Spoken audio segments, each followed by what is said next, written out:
Here we are, Sylvia. Hola. Hey, finally a language that actually makes sense considering what we're going to talk about. Sí. What language are you speaking? Portuguese. Cool. And where did you learn that then?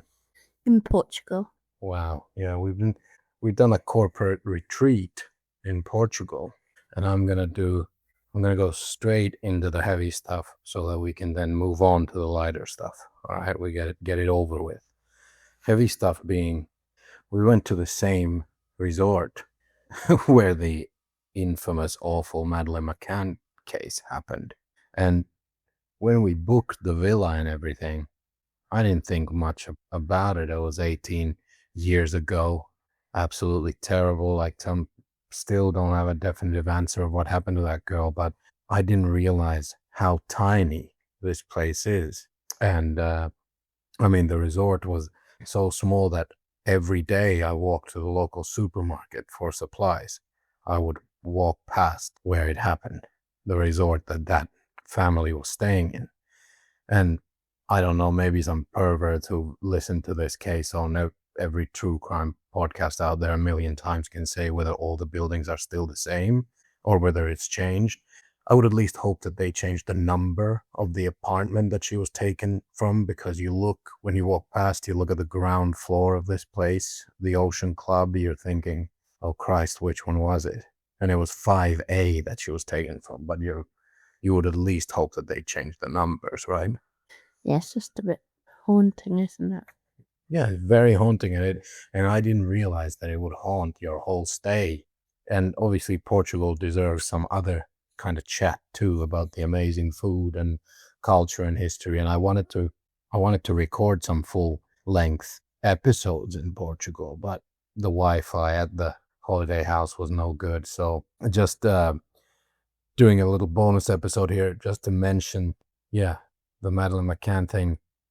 Still, I think every single person who arrives here, that stuff is unavoidable. You can't be, once you arrive here, if it's your first time, you realize, oh my God, it's a tiny place.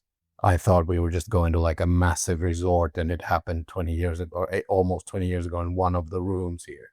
But actually, it's like there's 4 streets and a beach. You just walk past it every day.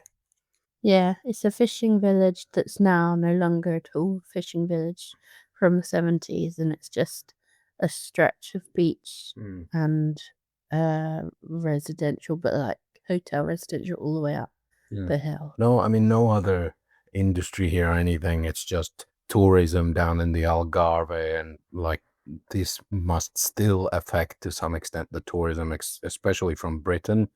It's the most covered missing person case probably in history. Obviously, there was the Charles Lindbergh baby. That was also very famous, but mass media wasn't at the level that it was in 2007 when this happened. So Also, they started searching again and found bone fragments like in June and have sent it off for testing. So, it's still in this area, which is really haunting. yeah, and at the same sort of period that Madeline disappeared, there was another like local poor family's kid as well that went missing. A boy, I think, who's often forgotten. But yeah, overall, just a terrible thing. And I didn't expect that my entire trip to Portugal would be so haunted by this. But it's just, you can't not think about it. It's just right in your face. But obviously, because everyone makes a living from tourism here, and nobody wants their investment villas, their investment properties to dive in value or anything. So even at the time, and definitely today, there's no memorials for this event for Madeleine McCann. There's no like official fucking museum or anything, even though it's the one thing that everyone mentions, starting from the plane ride over. Yeah. More positive things about Portugal, Catholic Church. Just kidding. Anything else? Its capital is the oldest city in Western Europe, Lisboa, man. And it's Europe's most westerly point. It has the longest bridge in Europe. It has the oldest bookstore in the world, still functioning. It has one of the oldest universities at Coimbra.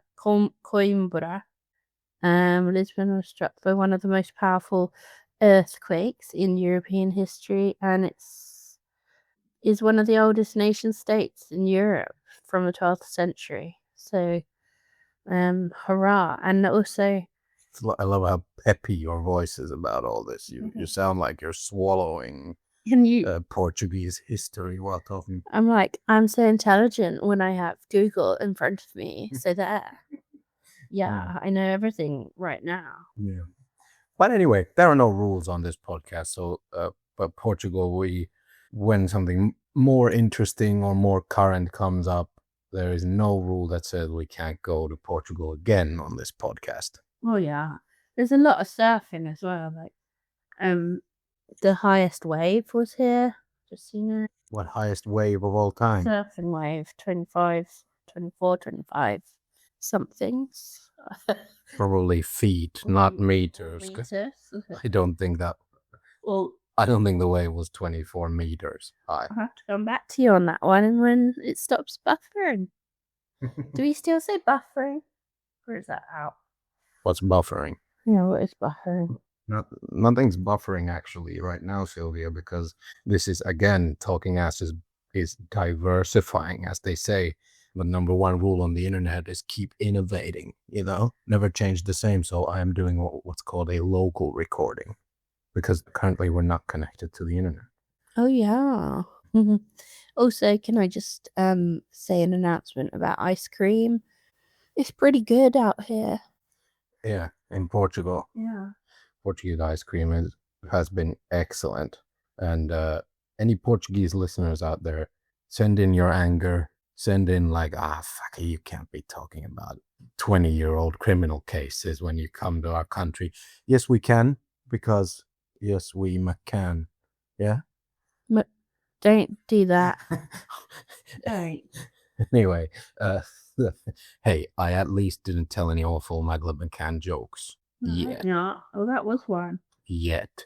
That was one. And if you do, I will stop speaking on it. So, I know many, and I'll bring them out later. It's not respectful now. So, would you like feedback? Feedback, always. The mailbox. All right. We have in the feedback. Oh, one more thing about Portugal. I would like to say that about the protests that's in Spanish and Portuguese cities. I'd like to say, I get it. Like the population over here doubles with just the most annoying and middle class white people you can imagine, including me. And I can see how no locals with a normal job could ever afford to pay rent or a mortgage here. The prices are nuts. And yeah, you could ask me, no school-aged kids, why are you in Portugal on the most expensive week of the year? Hell, well, because I guess I'm not that smart, is one answer. But I'm saying I can see why people in Barcelona or Lisbon have taken to the streets to stop this Airbnb takeover of their cities.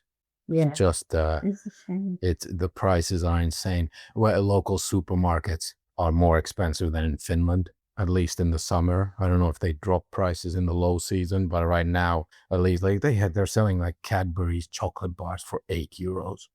I feel like this is a place that is just a little smidge too tourist corporate and not quite enough people living here.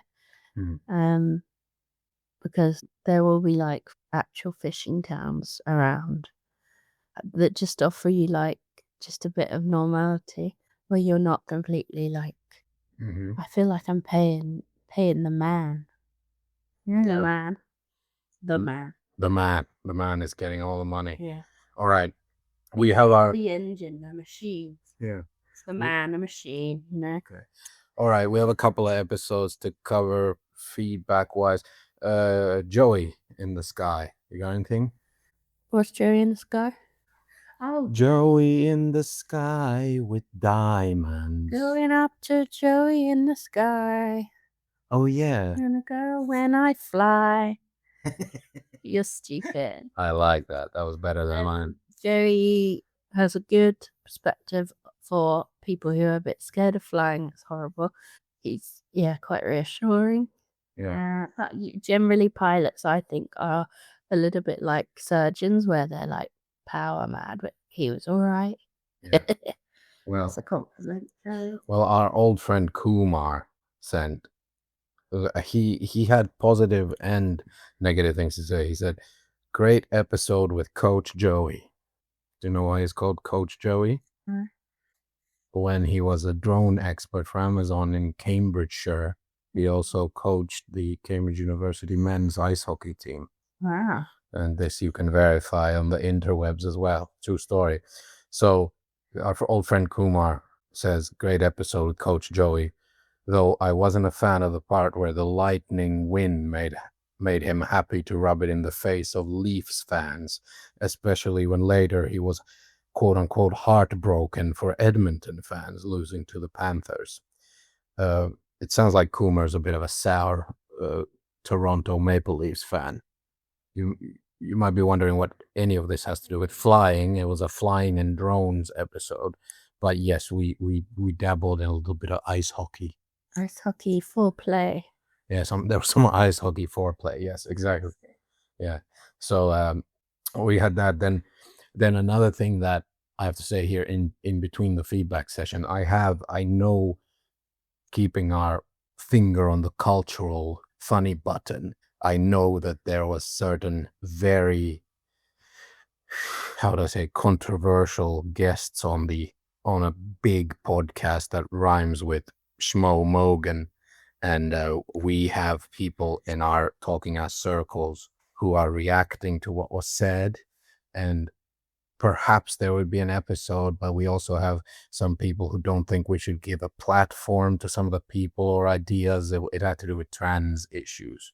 And as you know, we've had a couple of trans guests. And so we're in the background. I'm trying to find a balance of what kind of episode would be the right way to do it, whether to comment directly on what was said. Obviously, tens of millions of people heard what was said, and we have actual trans people in our circles who are very educated and know about science and stuff, science and stuff. So I don't know what to do about that yet. But anyway, Joey's episode was very fun, even though he's a niche fetishist like me who likes Florida hockey teams, although I may be moving my loyalties to Utah.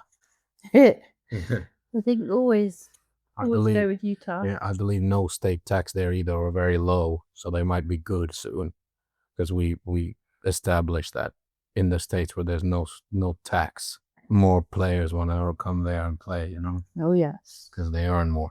Yeah. Then we had Willie, old favorite Willie, sent a message. He had some questions about the dragon dog. Do you remember the dragon dog? Oh yeah, the dragon. Yeah. Deadly. What do you Yeah. want to say?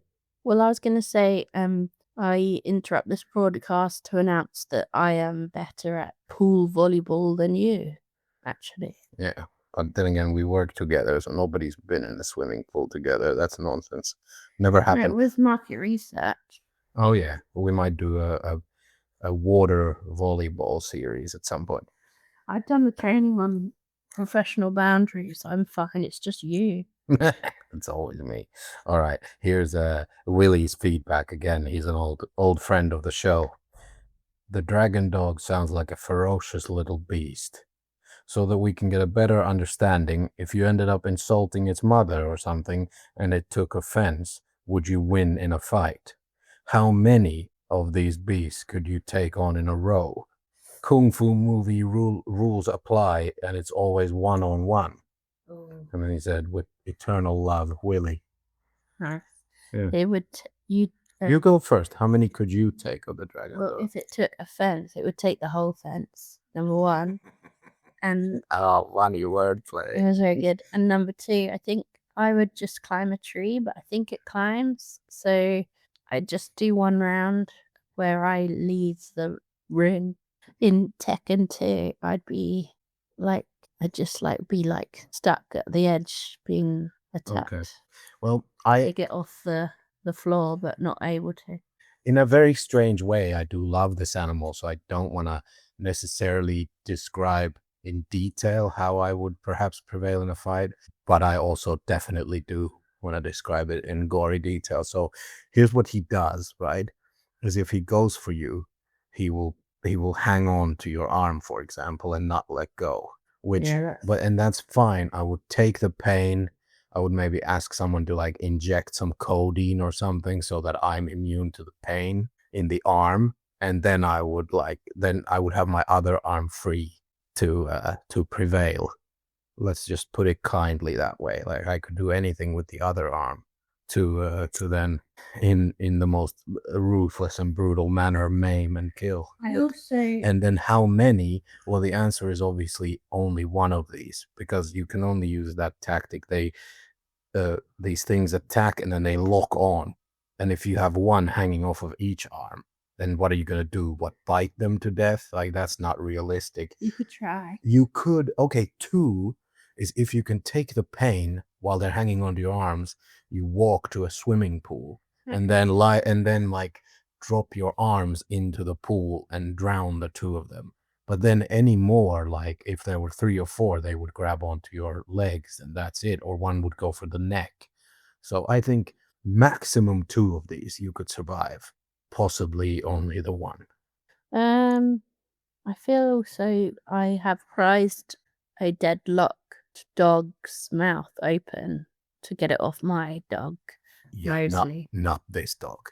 But I think I could do one karate chop to the lethal Kill Bill vibe, and that might do it. So maybe one or two of those beasts. But I feel like they also he's going to evolve and have like AI inside him as well. Well, the dragon dog. Yeah. Yeah, he's probably going to be one of the He's gonna first be like- bionic animals. He's going to really. be dragon.net. Yeah. Yeah. So, I mean, that was a gory message by Willie. What a strange, strange man to ask something like that. I think I'm not the only niche fetishist in this community, it seems. He's got some kind of dog violence thing. When he says kung fu rules apply, though, kung fu movie rules, does that mean I can't do any like clever codeine / drowning tricks? I have to like try to kick it. You can't walk to a swimming pool. You'd have to be chased, and you'd have to run all the way over fences into a pool where the camera pans out in a circular motion, 360 pan, and goes slow-mo, and then you do a high kick above the water, and all the water comes down slowly, and you ka-char them, and that bloofs him over. This is dog violence. It's not good. No, I mean, we don't support any of it, but it's an interesting theory. I still don't know what if Willie could write in the specifics of kung fu movie rules, because if that's like really fake rules where I can't do clever Krav Maga tricks like drowning and codeine, then I wouldn't even take the one. You can't. I'm telling you, I met this dog. You won't. Any kind of like kicks or punches won't do anything. You'll just open up your body for it to go for the neck, and then you're done. There are a couple of different options. There's like samurai sword, kung fu fighting, hacha, or the like bow and arrow vibe of Crouching Tiger. Yeah. So, of those 3, samurai sword, bit lethal. Yeah. Probably. But I think he could probably like grapple it out of your hand. Yeah. I would hope to be able to just go for like a Tomb Raider approach. Which is to have double pistols. Yeah. Double Desert Eagles with a tiny, tiny female body, yet magically she's accurate as hell. Large. You ever shot a Desert Eagle pistol? Large disposition in the top area. Yeah. Great butt. And plaits. I must have a plait. But also I could... Have you ever shot a Desert Eagle? What's the animal? No, Desert Eagle is a pistol. Is there a Desert Eagle? That's what Lara Croft has. Oh, I think. I've only done it in the game. She has one in each hand, which I can tell you right now, you'd have to be a bodybuilder, probably a male bodybuilder, to have any chance of doing that. I've only done it in the games. Okay, so the next corporate retreat we do, I'll take you to Eastern Europe. We'll shoot some desert eagles.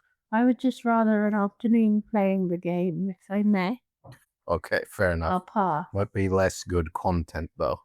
So there was some more feedbacks, but because again on holiday, bad Wi-Fi, bad notes, I've misplaced them. We might read them in the next one. Teaser wise, I got a teaser. First you're finally gonna come with Nelson Mandela next time, right? Oh yeah, Nelson Mandela and Bermuda. Oh, Bermuda. Bermuda, the Bermuda Triangle. No, Bermuda and Antigua Barbuda. Yeah. Cool. And for full-length episodes, we've done we've done drones and planes with Joey. We have ships coming up soon. We'll figure out whether that's the next one or the one after that, who knows. But there's some shipping stuff coming that should be super interesting. I love ships. I'm a real nerd about ships and logistics and all that stuff. Cruises, murders on cruises, everything. Sunken ships. And then we have some more science coming up, at least. Science. Hashtag science. What did you say? Hashtag science. Hashtag science. All right. Do you have a public service announcement or anything else you'd like to say? I would like to say the word Pomeranian, and the public service announcement is that aloe vera is great. Number 1 in the fridge for sunburn. Number 2, it's really okay and great for face wash and just general like in the shower wash. It's really nice. Aloe vera. I don't know whether that's in the bottom 5 or top 5 of public service. Well, why don't you go away and try it and then come back and let me know. All right. Well, the other thing to do in the sun is to have jeans that aren't like Irish or something, so that you can tan rather than burn. I tan like a goddamn champion. I'd have to say, for my public service announcement, I don't know. Well, that girl, that's been on my mind. So I guess when you're perving about true crime and stuff, then somewhere one day you will walk past a little swimming pool and a resort and some tennis courts and some shit, and you'll realize like, oh shit, this could have happened to me, Yeah, that's the thing. Yeah. Anyways, and good night in Portuguese. Bien. Yeah. Bien noit. Noit. Bon night. Yeah. Bon night, which Bon sounds night. like Irish. Good night. Good night. Yeah. Good night, everyone. All right. Bye bye.